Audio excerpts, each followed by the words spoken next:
अस्सलाम वालेकुम guys, this is Mohammad Arsalan and you are watching my channel Mark Siddiqui.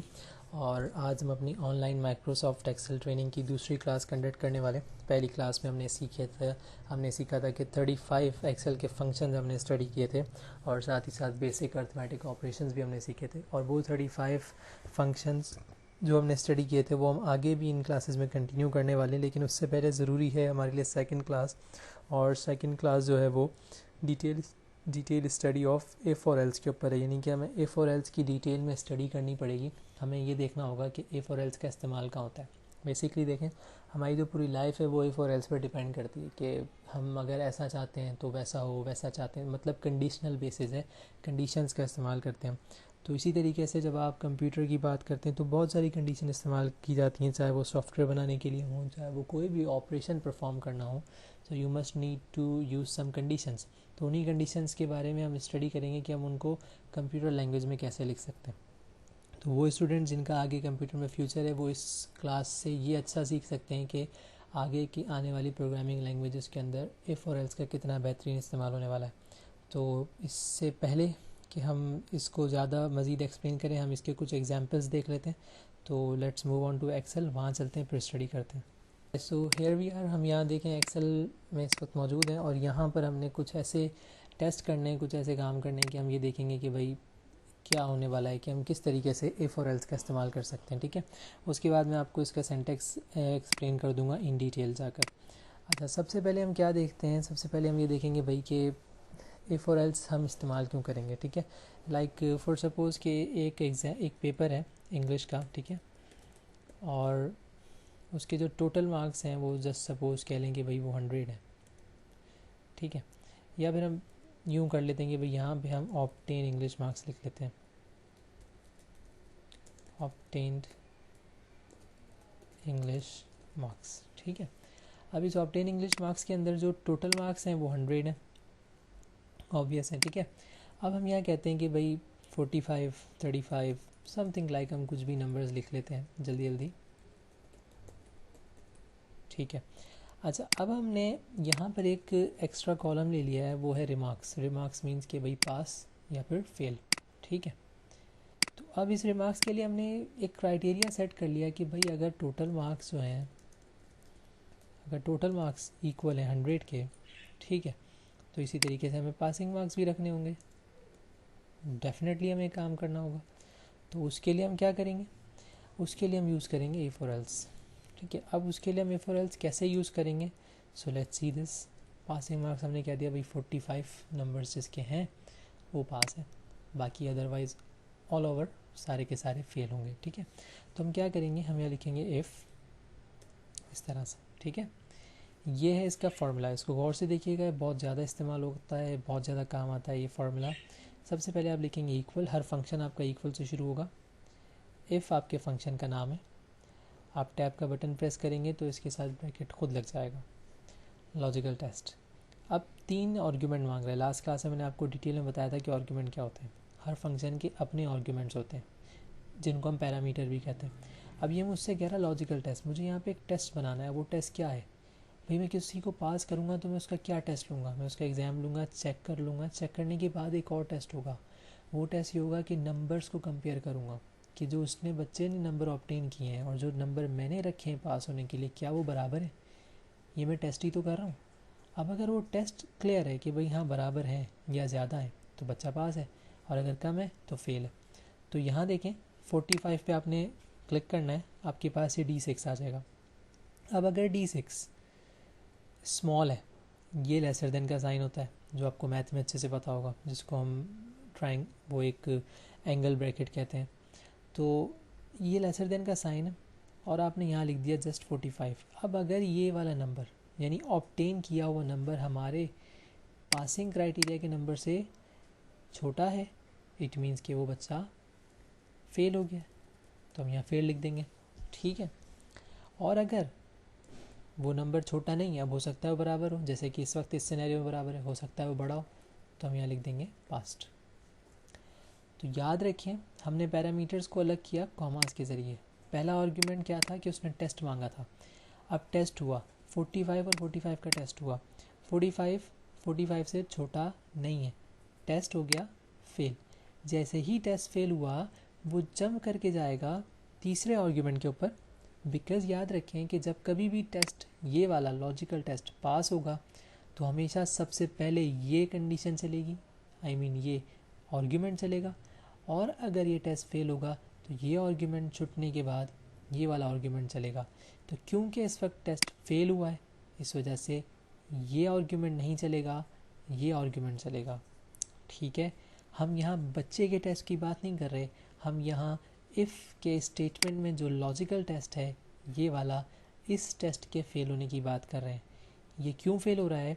क्योंकि 45 से छोटा नहीं है, इसका मतलब ये बच्चा पास है, so we will pass it here. Just आप एंटर करेंगे, पास लिखा हुआ आ गया। ठीक है, उसके बाद पिछली क्लास में एक टॉपिक रह गया था रेफरेंस का। रेफरेंस के टॉपिक को भी हम आज ही कवर करेंगे। Now what is reference? Reference क्या होते हैं? अगर मैं इस पर डबल क्लिक करूँ ये फार्मूला खुल जाएगा। ये ये जो D6 है ये एक रेफरेंस है। रेफरेंस का मतलब एक एड्रेस है। ये एड्रेस मुझे बता रहा है कि किस सेल पे जाके कौन सी वैल्यू उठानी है, मीन्स कि यहाँ जाके 45 उठाना है, इसको हम रेफरेंस कहते हैं। तो याद रखें रेफरेंस दो तरह के होते हैं, पहला होता है फ्री रेफरेंस और दूसरा होता है लॉक रेफरेंस। फ्री रेफरेंस मैं खुद से कह रहा हूँ अपने आप से, लेकिन लॉक रेफरेंस होता है। लॉक रेफरेंस क्या करता है उसकी एग्जांपल मैं आपको दूंगा, लेकिन उससे पहले मैं आपको फ्री रेफरेंस की एग्जांपल दूंगा। तो अगर अभी आप गौर करें, मैंने जो फार्मूला लिखा है वो मैंने लिखा है स्टूडेंट 1 के लिए, ऐसा ही मैंने 2 के लिए तो नहीं लिखा। लेकिन अब आप मैजिकली ये चेक करेंगे कि जो ये फार्मूला मैंने इस लाइन के लिए लिखा था वो काम करेगा इन तमाम 9 लाइंस के लिए। कैसे? आप इस फार्मूले को यहाँ इस प्लस के निशान से यहाँ नीचे लेकर आएँ। लुक, क्योंकि ये 32 45 से स्मॉल है इसलिए ये बच्चा फेल है। जस्ट मेक इट 45, तो देखें वो पास हो गया। So this is the magic of excel. ये एक्सेल का एक मैजिक है कि हाउ इजीली आप ये पता लगा सकते हैं कि कौन पास है और कौन फेल है। अब रही बात, ये जो फार्मूला लिखा एक बार और चला 10 बार, हाउ डिड दैट हैपन? ये कैसे हुआ? ये हुआ उस फ्री रेफरेंस की वजह से। अगर आप गौर करें, पहले फार्मूले में रेफरेंस क्या है? D6, दूसरे फार्मूले में रेफरेंस D7, तीसरे में D8, D9, D10। Look, reference change हो रहा है, हर रॉ के साथ, हर लाइन के साथ रेफरेंस इज़ गेटिंग चेंज, तो इसे कहते हैं फ्री रेफरेंस। ठीक है, लेकिन now just suppose, just for an example, हमने पॉलिसी चेंज कर ली। हम कहते हैं यार 45 वाला नहीं 60 वाला पास होगा। आफ्टर फ्यू टाइम इंस्टीट्यूट ने अपनी पॉलिसी चेंज कर दी कि भाई 45 वाला बच्चा पास नहीं होगा, 60 वाला बच्चा पास होगा। अब आप तो शीट बना चुके हैं, you have written the formula 10 times, आपने तो फार्मूला लिख लिया है। ठीक है, और हो सकता है भाई चले आपने फार्मूला लिख लिया और आपने इस काम को छोड़ दिया, कोई और करने बैठा, उसको नहीं आता excel. So what will happen now? अब क्या होगा? तो अब उसका ये हल है कि हम इसको पासिंग मार्क्स को यहाँ से हटा के हम ऐसे एक अलग सेल में रखेंगे 145। ठीक है, नाउ ये जो 45 हमने यहाँ पे लिया था ना, ये 45 हम इसको हटाएंगे और यहाँ ले जाएंगे। मतलब अब मैं नंबर जो पासिंग नंबर है उसके लिए भी मैं एक रेफरेंस यूज़ कर रहा हूँ कि भाई अगर ये वाला नंबर 45 स्मॉल है इस वाले 45 से तो फेल वरना पास। लुक, फार्मूला सही चल रहा है, लेकिन जैसे ही आप इसको नीचे लेकर आएंगे, look the errors are appearing, errors आ रहे हैं। ये तो पास था, ये भी पास था, but why this is happening? Because free reference. याद रखें E3 और देखें E4, E5 और E5 अगर देखें तो क्या है? खाली है। तो हकीकत हमें करना क्या चाहिए था? हमें हर बार E3 को ही चेक करना चाहिए था ताकि हमारा जो पासिंग मार्क का नंबर है वो हमेशा सेम रहे। हमारे ऑब्टेन मार्क्स चेंज हो रहे हैं ना, हमारे पासिंग मार्क्स तो चेंज नहीं हो रहे। सो फॉर दैट पर्पज़ अब यहाँ आपको दोनों एग्जाम्पल मिलेंगे कि आप इसको हटाएंगे, E3 को सिलेक्ट करेंगे और आपके कीबोर्ड पे एक बटन होगा ऊपर टॉप लाइन में F4, आप उस F4 को प्रेस करेंगे तो $2 के साइन आ जाएंगे। ये $2 के साइन रिप्रेजेंट कर रहे हैं कि रेफरेंस लॉक हो चुका है। अब हर बार E3 ही रहेगा, इसकी तरह नहीं चेंज हो जाएगा। जस्ट एंटर और चेक करते हैं, ये देखें सारे चेंज हो गए। अब ज़रा इस फॉर्मूले को खोल के देखें, हर बार E3 है। लुक, ये होता है रेफरेंस लॉक। दोनों एग्जाम्पल आपके पास बिल्कुल सामने मौजूद है।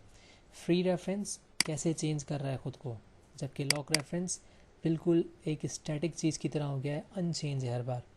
अब रही बात पॉलिसी की, कोई कहता है भाई पासिंग मार्क्स चेंज कर दो, 60 कर दो, सो जस्ट मेक इट 60। नीचे का रिजल्ट देखें, खुद ही चेंज हो गया है, it is change by itself. कोई कहता है 33 कर दो, look it is being dynamic. Result generation कितनी ज़्यादा आसान हो गई सिर्फ एक छोटी सी अक्लमंदी इस्तेमाल करने से। आपको फार्मूला एडिट नहीं करना, आपको बिल्कुल UI यानी कि यूज़र इंटरफेस लेवल पे आप जो है वो पासिंग मार्क्स को चेंज करेंगे, आपका नीचे की पूरी शीट चेंज हो जाएगी। सो this is the first task. ये आपका पहला टास्क है कि आप मुझे बिल्कुल इसी तरह की एक शीट बनाकर भेजेंगे फॉर दिस क्लास, कि आप इस क्लास की प्रेजेंट लगा सकें। नाउ अब हम एक और एग्जाम्पल की प्रैक्टिस करेंगे, और उस एग्जाम्पल की प्रैक्टिस के लिए हम आ जाएंगे इस अगले पार्टीशन पे। और इस पार्टीशन पे हमारा ये काम होगा कि हम किसी तरीके से ये देखने की कोशिश करेंगे कि इवन और ऑड नंबर हम कैसे निकाल सकते हैं। ठीक है, तो इवन और ऑड नंबर निकालने के लिए हमें क्या करना होगा, हमें डेफिनेटली कुछ नंबर चाहिए होंगे। सो जस्ट राइट नंबर्स, और यहाँ पे हम लिख लेंगे सिंपली इवन और ऑड। ठीक है, अब इवन और ऑड हमने चेक करना है, तो हम कोई बड़े नंबर्स पे नहीं जाएंगे, हम जस्ट जो है वो 0 से स्टार्ट करेंगे, 0 1, और हम 9 तक लेकर जाएंगे। हम जो है वो 20 30 तक नहीं जा रहे, हम बस इतना रखेंगे, 9 तक रख लीजिए। ठीक है, अच्छा अब इसके बाद आपके पास एक ऑप्शन होता है, बड़ा मज़े का एक फंक्शन है, जो कि मैथ का फंक्शन मैंने नहीं पढ़ाया लास्ट क्लास में आपको। वो फंक्शन क्या है, उसमें आपने करना सिर्फ ये है कि आप डायरेक्टली जो है यहाँ पर लिखेंगे इज़ इवन। ठीक है, इज़ इवन ये फंक्शन है आपको, और आपने इसको बस नंबर दे देना, ये वाला, दैट्स इट। अब अगर ये इवन होगा तो ट्रू आएगा, और अगर ये इवन नहीं होगा तो फॉल्स आएगा। जब आप चाहें तो इवन के बजाय ऑड भी यूज़ कर सकते हैं, इज़ ऑड सिंपली। ये देखें, अब अगर कोई नंबर ऑड है तो ट्रू होगा, और अगर ऑड नहीं है तो फॉल्स होगा। ठीक है, तो हम इज़ इवन से ले लेते हैं, आप चाहें तो इज़ ऑड से लीजिएगा, बातें बिल्कुल सेम है, बस वो फंक्शन का नेम अलग है और रिज़ल्ट थोड़ा सा डिफरेंट है। ओके, अब क्योंकि आप यहाँ ट्रू ट्रू जहाँ जहाँ देख रहे हैं, तो इट मीन्स के सारे नंबर इवन है। ठीक है, लेकिन मैं नहीं चाहता कि यहाँ पे ट्रू लिखा हुआ है, मैं चाहता हूँ यहाँ इवन लिखा हुआ है। अब ऐसा कोई फंक्शन एक्सेल ने नहीं बनाया, ऐसा फंक्शन कोई एक्सेल ने नहीं बनाया कि वो हमें लिखा हुआ दे कि भाई ये तो इवन है, तो वो हम बनाएंगे, बिकॉज उन्होंने हमें इफ़ का जो स्टेटमेंट सिखाया है वो इसीलिए सिखाया है। तो देखें कैसे बनेगा वो काम। अब हम यहाँ नेस्टेड फंक्शंस भी पढ़ने वाले हैं, तो देखें सबसे पहले हम लिखेंगे इफ़, अगर, उसके बाद हम यहाँ लिखेंगे इज़ इवन, एक और फंक्शन अनदर फंक्शन, और इवन को हम ये नंबर दे देंगे। अब ऑब्वियसली इज़ इवन का जो ये नंबर है, ये जो फंक्शन है, ये हमें रिटर्न करेगा या तो ट्रू या फिर फॉल्स, और इस केस में ये हमें ट्रू रिटर्न करेगा क्योंकि 0 इवन नंबर है। तो मैं अगर कहता हूँ कि भाई अगर ये ट्रू है, और ट्रू के लिए हमें कोई कोटेशन नहीं लगानी, याद रखिएगा ट्रू के लिए हमें कोटेशन नहीं लगानी, तो हम कह देंगे कि भाई ये तो इवन नंबर है, वरना हम ये कह देंगे कि भाई ये ऑड नंबर है, सिंपल। ठीक है, अच्छा ब्रैकेट क्लोज की जो बात है, ब्रैकेट क्लोज कर लिया करें, वैसे तो खुद ही कर देता है एक्सेल, लेकिन जब आप आगे किसी प्रोग्रामिंग लैंग्वेज पे जाएंगे तो कोशिश करें कि आपकी सिंटेक्स राइटिंग बहुत अच्छी हो, आप कोई बेकार स्पेस ना दें फार्मूले में, आप कोई ब्रैकेट ना छोड़ें, आप कोई कोटेशन ना छोड़ें, कोशिश करेंगे लिखें। हो सकता है आगे ही क्लासेज में मैं खुद छोड़ दूँ brackets, but there is a difference between you and me, तो आप कोशिश कीजिएगा कि आप अपने जो ब्रैकेट्स हैं वो कम्प्लीटली लिखा करें। So just close the bracket and see, even और ऑड आपके सामने। तो just using the logic easily, आप लॉजिक को थोड़ा अच्छे से इस्तेमाल करें, you can achieve so many things, आप बहुत कुछ अचीव कर सकते हैं। ठीक है, so this is quite easiest way. तो इवन और ऑड हमने इस तरह से पता लगा लिया। तो अब हम चलते हैं इसके सिंटैक्स को समझने के लिए। मैं आपको इसका सिंटैक्स अच्छे तरीके से समझा देता हूँ ताकि इसमें फिर कोई कन्फ्यूजन ना रह जाए। उसके बाद आप इन दोनों एग्जाम्पल्स को मेरे सामने प्रेजेंट करेंगे, आप इन दोनों फाइल्स को मुझे सबमिट करेंगे, तभी आपकी अटेंडेंस मार्क होगी, और अगर आपकी अटेंडेंस और आपकी परफॉर्मेंस 80% है, then you will be allowed a certificate, you will be issued a certificate. Okay, so let's move to the syntax study. Okay guys, so here we are, हम देखें यहाँ पर हैं और ये मैंने आपके सामने जो है इस वक्त वो फंक्शन लिख दिया है, ठीक है। और आई होप कि आप इस फंक्शन को इस वक्त लुक कर सकते हैं, ये आपको नज़र आ रहा होगा। This is the function, this is the formula, ठीक है। तो अब इस फार्मूले पे थोड़ा सा फोकस करते हैं कि हम क्या समझाना चाह रहे हैं आपको इसमें। Guys, so this is the function. ये याद रखिएगा सबसे पहली बात भाई कि ये इक्वल का sign, that equal sign is mandatory for you, ठीक है। And how can you get this? Okay guys, I have actually just deleted the file because it was creating some problem and I was unable to show it to you. So ये हमारा formula याद रखिएगा, ये जो equal का sign है, this is the function starting indication. इससे हमें पता चलता है कि भाई हमारा फंक्शन जो है वो अब स्टार्ट होने वाला है। So just keep it remember कि इससे हमें पता चलेगा कि भाई हमारा फंक्शन स्टार्ट हो रहा है, ठीक है। Now what next? The next is कि ये जो इफ़ है, this is going to be our function, ये हमारा मेन फंक्शन है जो कि काम करेगा, ठीक है। और ये D6 हमारी वो वैल्यू थी जो कि हमारी ऑब्टेन वैल्यू थी, ठीक है। तो अब हमने ऑब्टेन वैल्यू को उठाया और उस ऑब्टेन वैल्यू को हमने अपनी सेट की हुई वैल्यू से कंपेयर करवाया। अब अगर इसका रिज़ल्ट याद रखिएगा, अब अगर इसका रिज़ल्ट आपको ट्रू मिलता है,